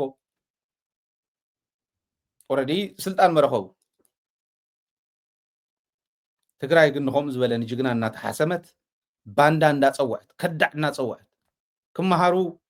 ንዓዶም ይቅርታ ኢሎም ክነብሩ ይኽእሉ እዮም ዓዶም ከዲዖም ዝኸዱ ግን ንትግራይስ ይቅርታ እውን ዲዘርቨ ትገብርን ኢሎም ኣስሚዐኩም እየ ትማሊ ተመሊስኩም ናይ ትማሊ ፕሮግራም ናርኣዩ ዲዘርቨ ትገብር እናተይ ይቅርታ ትግራይ ኢሉ ዝጀሃር ሰብ እሞ ምንም ዘይተፈጠረ ዝፈጠሮ ፀገም ተረዲእዎ ሕጊ ክበረሎ ክበሃል ከሎ በሪሩ ኣዲስ ኣበባ ዝኣተወ ንዓበል ስራሕ ጀምር ሰብ ስለ ዘይብልና ዘይንስኻ ካሊእ ሰብ ስለ ዘየለ ኢሎም ዝፅውዑ ወራዳታት ዝመርሕዋ ዓዲ ዘይኾነላ ዘይሓልፈላ ዓዲ ይገርመና ኣነ ከባቢናስ ዘይርድኦ ደናቁር ዘይቢራ ጨቢጥካ ጓዕጓዕ ጨቢጥካ ምስታይ ምግልባጥ ካብኡ ምግልፋጥ ካሊእ ዘይፈልጡ ደንቆሮ ክመርሖ ከሎ ዓዲ ይሕመኒ በቃ እታ ትግራይስ ዝኩሉ ጅግንነት ሒዛ ዝኩሉ ታሪክ ሒዛ ተኣምር ክትሰርሕ ትኽእል እስኪ ልቢ በሉ ሕሰብሉ እሞ ንትግራይ ዘይደሊ መን እዩ ሕዚ ኣምሓራ ድዮም ዘይደልዩና ሱዳን ድያ ዘይትደልየና ኤርትራ ድያ ዘይትደልየና ኢትዮጵያ ብኢትዮጵያ ድያ ዘይትደልየና ሕዚ ናይ ትግራይ ሓይሊ ዘይደሉ ኣሎ እሞ ፍቲ ንደለየሉ እዋን ኩኽ ንበል ንደቅስ I don't know ኣነ ከመይ እዩ ንዓይ ዝርዳእኒ ዘሎ ከመይ እዩ ዝርዳእኩም ዘሎ ንዓኹም ማለት ተወሰነ ኮንፊውዥን ዝፈጥር ነገር ኮይኑ ተረዲእኒ ኣሎ ይረኣየኒ ኣሎ እዚ እዩ ዝኒሄ ካብኡ ሰባት ኮይኖም ተስፋይ ንጉስ ዝበሃል ኣሎ ቀደም ቁርብትላና ይሕልና ፀገም ኣለካ ተባሂሉ ወይ ኣማኒኤል እቶ ኣማኒኤል ሕክምና እቶ ወይ ከዓ ናብ ፀበል ውሰድዎ ናብ ማይ ፀሎት ውሰድዎ ተባሂሉ ዝወፀ ቆልዓ እዩ أما كنا تسقيل حنا ولا يزوع حذي نعفار زخور قلعون خوصص بزح جنزب في اللي بلكم ولا رسموا عليه مالت توسنا قد صعق من ده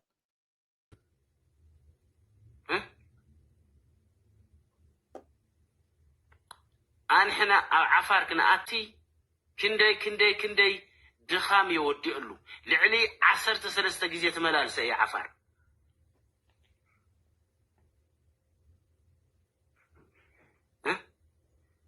هاب مخوننا عفار سقورت مورهتي سبلاشي مورهتي كلتا خفيلة قتيلة هذا عفار زوي مورهات كركو لوه أجرنا حونا هنا عنا خال أي كندي نجارات له الزارة وديد اللعنة إيه إذا ما تخا نواجع أنا وين نواجع أمرت عفار فين نواجع عد ماتو ولا هاي لكو واجع عقوا خمسة حتى تيك أمن للو أمبر أو خينو كواجع يفكر للو أبي واجع ندح قام خينو ورعي ورد أو عدو خينو كواجع أزقبه ورد واه unless جيل propaganda لمساخة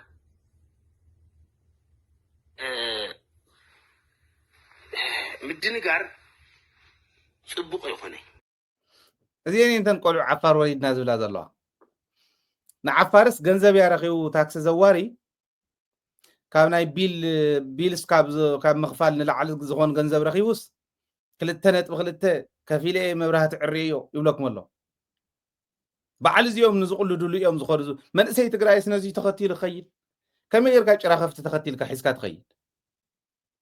ጭራ خفتي حسكا تختيل كتخيل بعل زيوم زقل دولو منقد يوم وبعل ود بيتو قلعو يوم نغرو غنا ጨቅላ رئيس ዘለዎም يوم ኢማቹር ዲዮም ፖለቲካ ተረዲዎም ታይ ገብርኩም ዘለው ተረዲዎም አይኮን ባዓለ ብርሃን በላይ ከምቱ አንተው ይዝወልኩም ኣብ ዓፋር እንዳመጹ እናአከው ጀጋን ዝኹም ዳውልና ጨውጨው ብረተ ሸኪሞም ዓነን ዘብልዎም ዘለው ቆልዑ በዓልኩም ዝዝወሉ ዝቕልድሉ መንእሰይ ትግራይ ምፍጣሪ ይሕዝነኒ ይሕዝን ዝቆልዓ ሕዝስ ንእሽትላን ቤተሰብ እንተሃልዮም ናይ ቀረባ ሒዞም ናብ ጸበል ክወስድዎ ዝግብኦ ቆልዓ እዩ መጻወታ ኣብይ ኣሕመድ እንካ ገንዘብ ተባሂሉ በንእከለ ስደደል ንእከለ ፓርቲ ሚልዮን ንእከለ ፓርቲ ሚልዮን ሳላ ናይ ኢትዮጵያ ገንዘብ ተውሳኺቱን ባዕሉ ታክሲ ዘዊሩስ ቢሉ ክኸፍል ዘይኽእል ቆልዓስ ከምኡ ገይሩ ያ ክኸፍል ገንዘብ ካበይ ምፅዎ ዝብትን ዘሎ ግን ዝጥቀመሎም ዘሎ ግን መን ምዃኑ ብደንብ ክትርድእዎ ኢለ እዚኦም ዝገብሩ ዘለዉ በዓል እዚኦም ናብ ዝቕልድሉ ንክኸዱ ክበዝሑ ይኽእሉ እዮም ዝብለና ዘሎ ወዲ ወረደ ግዕዝና እኮ እዩ ተዛሪቡ ባይዘው سئلنا مچم تسفا دخون يهلونا مالت كعر دخون يخون تغارلاي موتم تغارل دخون يعريو وخون يلنا انا ود ورا دنبر يغا كوي بغانو خمزي ولو يا خي بحال خيولني زولنا يتغراي سلازت قعنا نحناون اينا زين بل زلنا سئلنا بتعقس تحالفنا ينخد زلنا انبر ود ورده نتغراي ناب غدل يتوال سلسته جيجاتات وحنتي انترفيو تزاربا حدا بدالن تبدالن كم زلو كالاي زنزوص زلو كوزحيوم كنوصو مينا مالتي سون يدلو مالتي اوكي سالساي اتحزز غبر زلو عرقي بيراو عرق زبحال غدا مصيو زنه ኣብ ትግራይ ብሄራዊ ዕርቂ ክመፀ ሃይ ምዃኑ ሕጂ እውን መዓልታዊ ክንዛረባ ኢና ንዝቕፅል ሰሙን ክልተ ሰሙን ኢለ ኣብ ትግራይ ከምቲ ሕዚ ዝረኣኹሞ ዓይነት ናይ ደናቁር ዘረባ እንተይኮነ ጥራሕ እንተይኮነ ኣብ ክክፍቶ እንታይ ይብሉ ከም ዝነበሩ ኣብ ዝለምቅዳ ኸሪኦም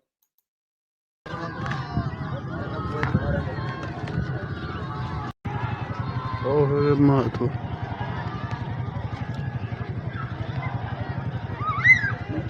سلفي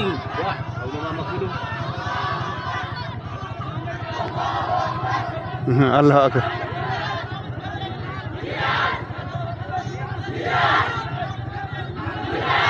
سراوت كازين العالم سراوت كازين العالم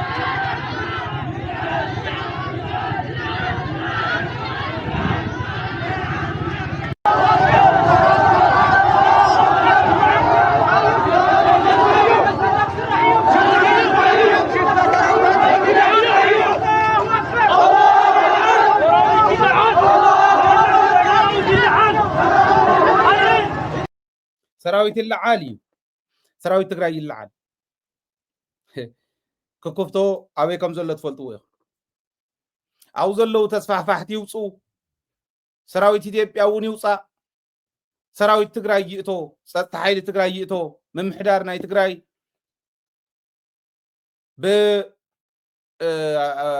ናይ ትግራይ ግዜያዊ ምሕዳር ዝመሓደር ብምክሪ ቤት ናይቲ ወረዳ ናይቲ ጣብያ ዝመሓደር ክኸውን ክኽእል ኣለዎ ክንዲ ምባል ተወሰኑ ቆልዑ ተኣኪቦም ከም ትሪእዎ ዘለኹም ገዞሞ ፋትሲ ገለ ሒዝካ ወፂኻስ ሰራዊት ይለዓል ኢልካ ክንዱ ዝኣክል ማለት ናፅነት እዩ ዲሞክራሲ ክትብሉ ንትኽእሉ እንዲኹም ኣይኮነን እዚ ሰኣን ምርዳእ ነቲ ህዝቢ ደቁ ክሕዝ ብስርዓት ክንነብር እንተኮይንና ፀላእትና ክንስዕር እንተኮይንና እዚ ኢና ክንገብር ዘለና ኢልካ ሰኣን ምርዳእ የለው ነው ከምዚ ዝብል ምህላው ተሕጃ እዮም ዝገብርዎ ፖለቲከኛታት ትግራይ ኣብ ዝኾነት ከባቢ እከለ ዝበሃል ፖለቲከኛ ዘለዋ ዝተወለደላ ዝኾነ ሰልፊ እንተወፂኡ ባዕሉት ፖለቲከኛ ወደጀኹም ከምዚኣ እንተኢሎም እውን ከምዚኣ ንዓይደውሉለይ መትሓዚ ስልጣን መቐፀሊ ናይ ባዕሉ እዩ ዝገብራ እዚ ዝኸውን ዘለዎ ኦኬ ብርግጽ ይሓይሽ ካፍቲ ዝሓለፈ ካፍቲ ዘመነ ጌታቸው ይሓይሽ ተሓይሽ ያ ትግራይ ከምዚ ዝበሉ ጉዳት ዋላ እንተሃለውዋ ተፈላላይ ራእይዎ ካብ ዘመነ ጌታቸው ተሓይሽ እንተነኣሰ እንዳወፅዕ ግርግር ዝብል ኣይኮነን ወዲ ወረደ ብተንኮል ዝኸይድ ዘሎ እንዳወፅዕ ግርግር ይሰብኽን እንተነኣሰ ህውከትን ቀውስን ኣይንሪኦሉን ብድምፂ ጥፊእ ዝኸይድ ዘሎ ጉድ እኒሄ ትግራይ ከምቲ ትሪእዎ ዘለኹም ነገር ግን ተንኮል እናተፋሕሰ መፃወድያታት እናተሰርሐ እዩ ዝኸይድ ዘሎ ዓብይ ተንኮል እኒሄ እቲ ናይ ዓፋር ክንጥቀመሉ ኢና ክበዝሕ ኣለዎ ከም ዝበለ ሰልፊ ክወፁ ኣለዎም ክንጥቀመሎም ኢና እከለ ተበዲሉ እከለ ይተበደለን ንምባል ብሄራዊ ዕርቂ ዝበሃል ክንሰርሕ ኢና ብሄራዊ ዕርቂ ዝበሃል ክንትግብር ኢና ብሄራዊ ዕርቂ ስቂለ ኣይኮነን ኮኒነ ሃይለ ኮኒነ ጥራሕ ኣይኮነን ህዝቢ ትግራይ ኣብ ዝሃለኸሃል ኣብ ወፃእ ሃሎ ውሽጢ ቃልስኻ እስካዕ ሕዚ ገበርካዮ ኮንቲ ክኸውን ጥራሕ ከይመስለኩም እንታይ በለ ሃይለ በሉ ደጊመ ዝዛረብ ዘለኹ እዘን ኣብዚ ሰሙን እዚዩ ብዝክልተ ሰሙን እዚዩ ብቐፃልነት ሰብ እንዳቕረብና ንዛረበን እዛ ብሄራዊ ዕርቂ ትበሃል ክትመክን ኣለዋ ኢና ንብል ዘለና ክትመክን ኣለዋ ኢና ንብል ዘለና እዚኣ ንክትከውን ንሰርሐን ስራሕቲ ኮምፓይል ገይረ ከቕምጠልኩም እየ ኣብ ኣርካይብና እውን ክነቕምጦ ኢና ኣብ ኩለን ቻናላትና እውን ክንገብረልኩም ነቕምጠልኩም ኢና እዚኣ ህዝቢ ትግራይ ተቃዊምዋ ብሄራዊ ዕርቂ ዝበሃል የብልናን ምክንያቱ ብሄራዊ ኣፈላላይ ስለዘይብልና ኢሉ ህዝቢ ትግራይ እንተዘይተቃዊምዋ ከምፃልና ዝኽእል ሓደጋ ብዘመናት ክምለስ ዘይኽእል ሓደጋ ካብ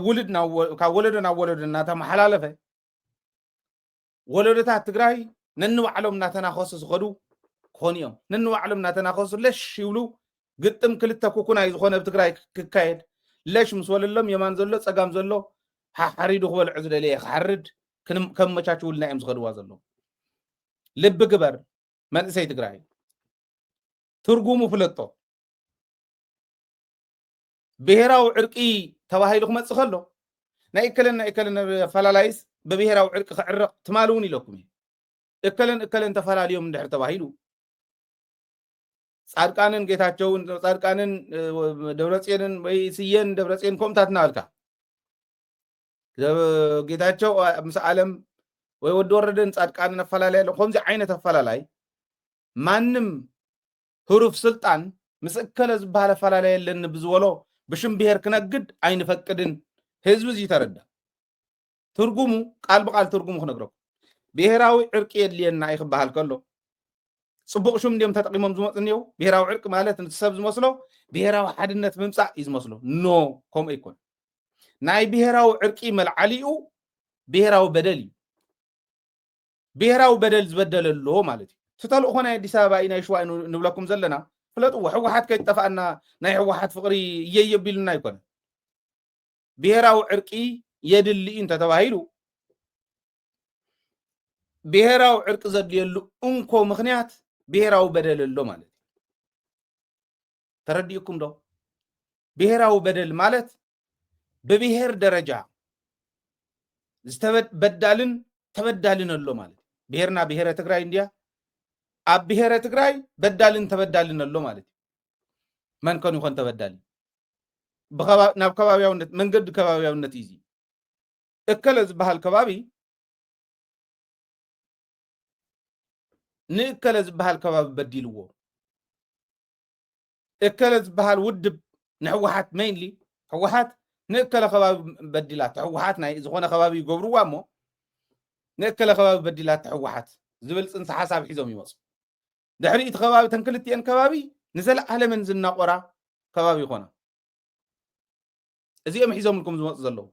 ልቢ ዘለዎ ልቢ ይግበር ልቢ ዘለዎ ልቢ ይግበር ኢለ ኣሎ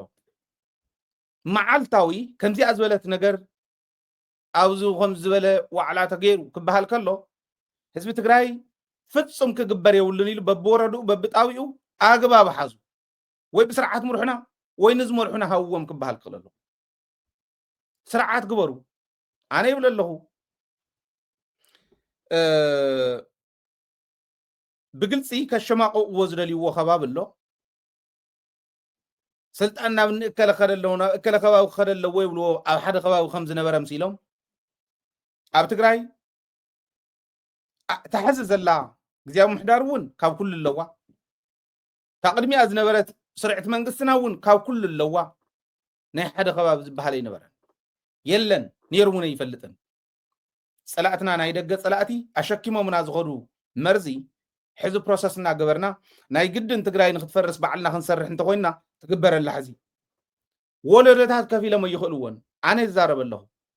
ወለዶታት ከፍ ኢሎም ዘይኽእልዎ ሓደጋ እዩ ዝመፀና ዘሎ ወለዶታት ትግራይ ከፍ ኢሎም ዘይኽእልዎ ሓደጋ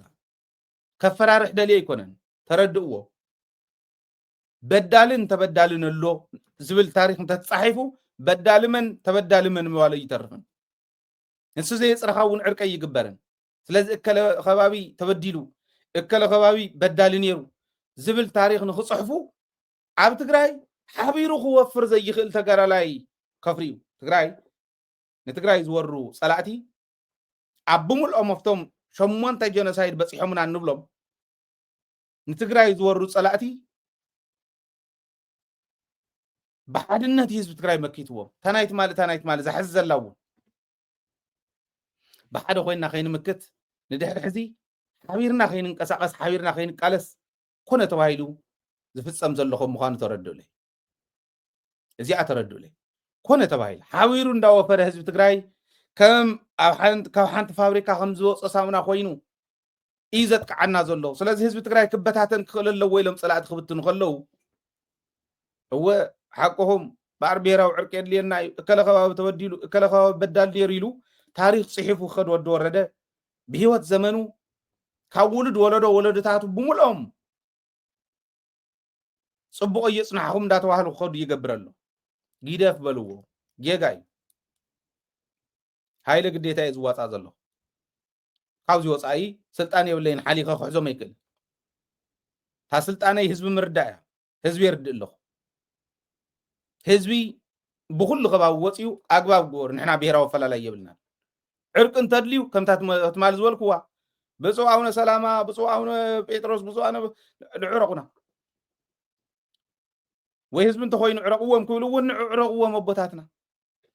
ከምኡ ጌርኩም ዕረቅዎም ካብዚኣ ወፃኢ ዕርቂ ዘድልዮ ብሔራዊ ዕርቂ ዘድልዮ ምክንያት የብልናን ዘየለ ታሪክ ከይፅሕፉ ኣነ ሓደራ ብል ኣለኹ ንህዝቢ حدا راي بلله تقالي تأمر زرخ ولي بالله نعي نبيني زدك عني حدا قاوني يلا كم يزوي اختف انت خوينا حدا قاقن حبيرنا خلنا كلا خلونا خلنا سرعات قور انت لنا سرعات قور الله ما نم دفي إذا مسألنا يلا كعرق انت اليوم انت استوم حزي سوهافتي اخوينهم ገንዘብ በሽበሽ ገንዘብ ስፖንሰር እንዳገበሩ ንዕዋ ዓላይ ገበር ብሔራዊ ዕርቂ ክግበር እናተባሃለ መውዓሊ መስተይ ሃይላንድ ዝገብርዎ ዘለዉ ይሃውዎም በብገዝኦም ተደል ዕርቂ እንተድልዩ ግን ኣቦታት ኣለውና ይዕርቁኹም ከምቲ ናይ ኣቦታትና ኦኬ ካብዚ ወፃኢ ዝኸይድ ግን ህዝቢ ሓደራ ይብል ኣለኹ ኣነ ብሔራዊ ዕርቂ ዝበሃለ የድልያን ትግራይ የላ ነው ኔሩና እውን ይፈልጥን ዘይነበረና ጽሒፎም ከየፈላልዩና بدن بمستوى عليه اللي يزبل من أتلن اتصل فيه تعندو يزرعهم مو أو توستنا خبابي كم زي عينة غيرهم التالي لهم زخون قول عوسيهم ناي حزبي يكونن حزبي تقالا ساي حزبي فلطوية حزبي ردوية حزبي كابچاف نابچاف حزب تግራይ تحزز ول وزن ورز بلا يكونن استوستن قول عوسيهم يم كوز زغور زلو عبد الجزول له محبرسبنا حزبنا ودعنا اللي يقبعنا اللي يبل كم سري وزلهم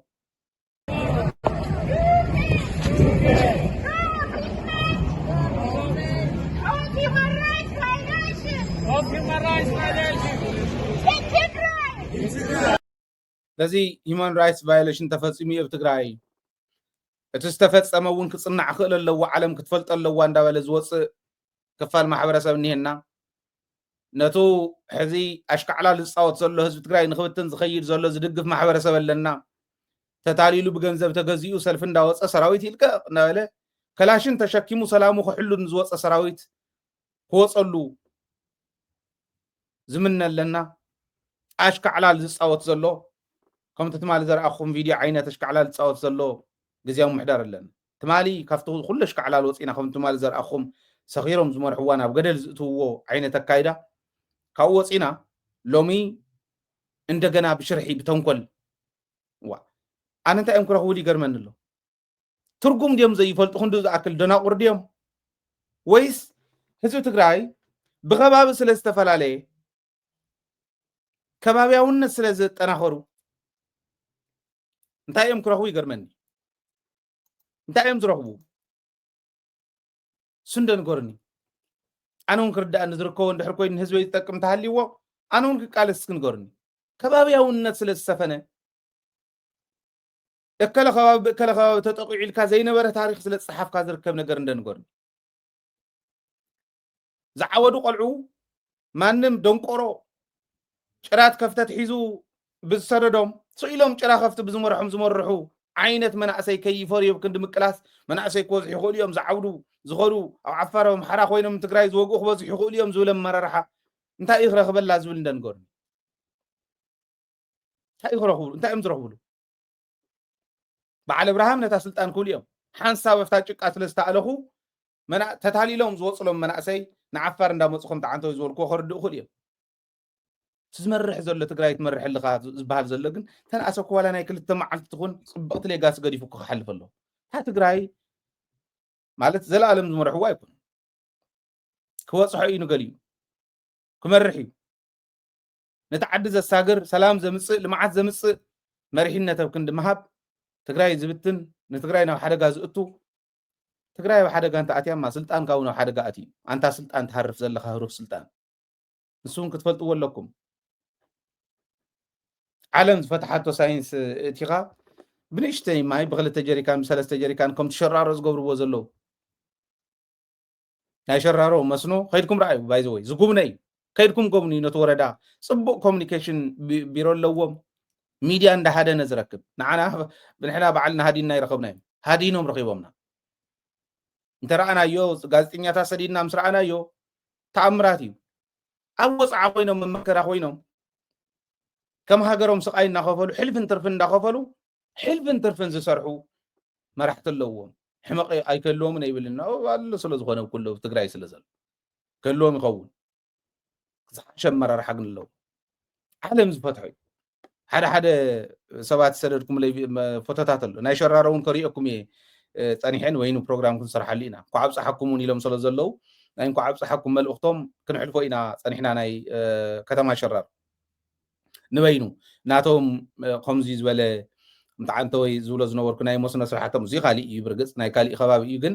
ናይ ባዕሎም እውን ስለ ዘለና ስራሕቶም ኩሉ እንዳፋለጥና እንኳዕ ኣብፅሓኩም ዝበልዎ መልእኽቲ እውን ክንሕልፈሎም ኢና ፀኒሕና ግን ረኣይዎ እዚ ከምዚዩ ዓለም ዝፈትሓቶ ሳይንስ እዩ ከምዚ ዝበለ እዚ ዝተሰርሓሉ ዓዲ ከይድካ ተተመክሮ ምፂኻ ኣብ ትግራይ እኮ ብዝተወሰነ ማይ ተኣምር ክስራሓላ ዝኽእል ዓዲ እኮ እያ እቲ መሬትስ ዝሃብካዮ ዘውቅል መሬት ዘለዎ ዓዲ እኮ እያ ስለዚ ግን እየሓስቡ ካሊእ ተሪፉ ይትረፍ ሞቶም ንስልጣን ፅባሕ ንጎ ከይልዓል ድሕሪ ፅባሕ ከይልዓል እንዳበሉ ዝፈርሑ ሸፋቱ ዘሽፍቱ ሓለውቶም ዝኾኑ መደራድርቲ ዝኾኑ ሸፋቱ ዘሽፍቱ መግደፍዎም ግብርና ቢሮ እውን ትበዓል ሓላፍነት ከም ዝበለ ከምፂ ዝግብኦ ንትግራይ ከመይ ኣይኮነን ዝሓስበሉ እዚ ደ ንግበር ኣይኮነን ዝብል ከመይ ይብልን ግብርና ቢሮ እውን ተን ዝመፃሉ ገንዘብ ከመይ ጌርካ ከፋፊልካ ክንደይ ትሪፈ ክንደይ ኢለ እናበለ እዩ ዝኸይድ ካሊእ ቢሮ እውን ከምኡ ግብርና ቢሮ ጥራሕ ኣይኮነን ከመይ ዝበለ ዓዚም እዮም ዝንስንስሉና ኣይፈልጥና ኣይደኖ ማለት ህዝቢ ይትረፍ ደ መሪሕካዮ ፀገም ዘይብፃሕካሉ መደደብ ኣመራርሓ እንተኮንካ እውን ባዕሉ ተመሪሑ ዝኸድ ንሪኦ ኣለና ንሪኦ እውን ነርና ተመራርሓ ስኢሉ ደደብ እንተዝኸዱ እውን ፀገም እንተዘየምፅኢሉስ ባዕሉ ተመሪሑ ባዕሉ ዓዲ ሓልዩ ዝኸድ ህዝቢ ይትረፍ ደ መሪሕካዮ ንእሽትለን ከም ዝበለ ወስ እንተቢልካሉ ከዓ ተኣምራት ክሰርሕ ዝኽእል ህዝቢ ነዚ ሒዝካ እዩ ዝዕበድ ዘሎ እዚ ዝኣክል ተኣምር ክትሰርሓሉ ትኽእል ታሪኻዊ ዕድል ተዋሂብካ እዩ ዝዕበድ ዘሎ ኣብ ምንታይ ከም ዘለና ተረዲኡና ክኸይድ የደሊ ስለዚ ኢትዮጵያ ምንም ጥርጥር የብሉን ፀሓገርገር በለት ኣይበለት ናይ ኢሳያስ መፃወቲ ከም ትኸውን ጥርጥር የብሉን ንኢትዮጵያ ንኤርትራ ከጥፍየ ኢላ ቦቲ መፀት ኢሳያስ ኣብ ኩለን መፃወዲ ኣሲሩላ ሰለልትን እዩ ኣብ ትግራይ እንታይ ተረፈ ሰለልቲ ኤርትራ ሰለልቲ ናይ ኣምሓራ ኣብ ትግራይ ኣለዉ እዩ ሰለልቲ ናይ ኤርትራ ግን ኣብ መላእ ኢትዮጵያ ኣለዉ እዩ ኢትዮጵያስ በቲ ብርጌድ ንሓመዱ ሰደደት በቲ ካሊእ ገበረት እንዶም እቶም ቆልዑ ተጋሩ ስለ ዝኾኑ ጀጋኑ እዮም እንዳኣትዮም ክዋጉ እዮም ምንም ጥርጥር የብሉን ከም ብርጌድ ንሓመዱ ቀለልቲ ኣይኮኑ ስሩውን ዝለመዱ ተኮስ ስለ ዝኾኑ ተጋደልቲ ስለ ዝነበሩ ብዙሕ ዝፅግሞም ኣይኮኑን ግን ኢትዮጵያ ስለ ዘላ ብድሕሪኦም ውድቀቶ ስትራቴጂ ናይ ምብልሻው ታሪክ ዘለዎ ዓዲ ብድሕሪኦም ስካዕ ዘላ ክዕወት ድዮም ኣይዕወትን ካሊእ ሕቶ እዩ ዝኸውን ትግራይ ግን ዓፋር ኣገው ሱዳን ኤርትራ ብምሉእ ዙርያ ናይ ትግራይ ባፈር ዞን ጌርካ እቲ ዲፕሎማሲ ካብኡ ክጅምር ነይሩ ንህዝቢ ኣምሓራ መሬት ትግራይ እንደልን ምለስዎ ዝብል ህዝቢ ኣምሓራ ኣብ ዓዲ ኣምሓራ ምፍራይ ይከኣል ነይሩ ዋንተ ሰራሕና እኮ እንዳፍረሱልና ጨነቐና በዚ ንሰርሕ በቲ የፍርስዎ በዚ ንሰርሕ በቲ የፍርስዎ ምስ ዓፋር ፅቡቅ ረኽቢ ነይሩና እዩ 2 ዓመት ሙሉእ ደደቢትን ዓፋርን ደደቢት ሚድያ ምስ መብዛሕትኦም ኣብ ብልፅግና ዝነበሩ ናይ ዓፋር መራሕቲ እንተይተረፈ ርክብ ንገብር ነርና ኢና ምስ መብዛሕትኦም ንራኸብ ነርና ሕጂ እውን ንራኸብ ኢና ስርሕ ምስ ኣበልናዮ የፍርስዎ ፀጥ ይብሉ በቃ ንዓፋር ኢግኖር ሜትካን ኣገውን ከምኡ ኢግኖሮም ይዓፅዎ ትዕሊት ተሰርሐ እንዳፈረሰ ይኽእል ንሕና ኣይኮንናን ዲፕሎማትስ ክንከውን እኮ ናይ ህዝቢ ገንዘብ ነመሓደር ንሕና ኣይኮንናን ናይ ህዝቢ ባጀት ነመሓደር ንሕና ኣይኮንናን ከምኡ እንተዝህልወና ትዕድል መስራሕና እዮም ጨነቐና እኮ ዲፕሎማሲ እንታይ እዩ ዘይፈልጥ ነታ ስልጣን ግን ሃረምረም ዝብል ሓተላ ከም ዝሃረፈ ብዕራይ ዋ ጌታቸው እስከ ውዳእኻውን ላዓል እንታይ ገይሩ ብግልፂ ወፂኡ ኣነ ብልፅግና እየ ስለ ዝበለ እዩ እምበር ከምታ ዝስራሕ ዘላ ጉድ እውን እኮ ማሕለኻው ከያን ህዝቢ ትግራይ እንታይ እዩ ኮይኑ እቲ መሪሕነት ይገርመኒ እያ እንታይ እዩ ኮይኑ ዓፋር እሚኑ ከምታ ንዓና ዝበልና ተመቦታት ኣብ ዓፋር ንትግራይ ትወግዕ ዕሾክ ክትወቅለ ይትኽእልን ዝብል ዓፋር እንታይ ምፍራይ ይከኣልን ናይ መንግስቲ መዋቅር ሒዝካ ነዚኣተን ስፋሕብትን ክተብለና ይትኽእልን ብመዓልቲ ወይ ሰው ይኹኑ ኢና ኣለና እንታይ እዮም ገብሩልና ንባዕሎም ክጠፍኡ ዓዲ ከጥፍኡ ምስ ካሊእ ምስ ጎረቤት እውን ክበኣሱካ እኮ ተጋሩ ተኣኪቦም ንኤርትራ ቦቲ ገይሮም ክኣትዉ ከለዉ ተጋሩ እውን ኣትዮም ነይሮም ምባለ ይተርፍ እቲ ታሪክ ክፀሓፍ እዩ ዘየለ ታሪክ ትግራይ ዘይደለየቶ ብፅጉባት ዝተሰርሐ ታሪክ ንፅባሕ ንጎ ተሪፉ صباح نقو إرتراون تقراوين زبالة علو تاريخ كعصيفهم كحلفو أنت تقولون فلتوهم أزيز قبر زلو أزي تردينا بأقباب مكتنا دي كدنان تعدي كنا دحنا إنا كابس أقام كنا وصعين أزي زي تردعنا تحز زخيد زلو صيل نخيد صباح عندهم الله سودحل صباح عندهم الله سو بزول شلل تنت كونه عاوز وصح هو ولا من زبل رديتنا نابس أقام كبس انت أنا أسوأ لان إيش اللي حانت بيج تاريخ ولا تكون نسا ولدتات كتب بالع كتب بأس كتب أف تغليه لازم ولدتات تقراي نقر فلهم تاريخ سلام حبير كان مسرح الملمعن مكبارن مكالن كاوز حلف انت موسيقى بجننت بحدنت مكيت كاص الاي خامشنا فنت زي كوينو اب صقم كناتين تزغيد زلو ناوز اتونا سلازخونه سلازي مستوى عالي اليوم مستوى عالي هاوكم يقبل نتم مرحتي ابزي اينا زلنا بزح مرداتا يزلني تمليتنا خدمتينا بعالون سلازخونه مسغايش انصرحو بروجرامون كلونا يو ملختاتون كلو يوم ساتهم وندا تملالسنا እንዳحلفنا خنوعلينا سناي بعل كون لكم سناي تمنيتي يغلص فوتو نملا استغراي زمعالزي سلام راهوا زمصالو ካብ ኩናት ካብ ፀገም ካብ ጥሜት ካብ ስእነት ሕክምናን ካብ መሬት ካተወሪድካ ተንገላቲዕካ ኣብ ናይ ዩኤን ሸልተር ኣፅሊልካ ከምውዓል ናብ ገዝኡ ተመሊሱ ናብ ንቡር ተመሊሱ ናብ ርእስ መርሓሉ ሓድነት ተጽኒዑ ዓዱ ዘልማዓሉ በዓል ኮነሉ ሰናይ ትምኒተይ ክገልጽ ፈቱ ሰላም ሳኹም ሰላምን ዓወትን ከዓምስ ጅግና ህዝብና ኮን ትምኒተይ እዩ ትግራይ ትዕወት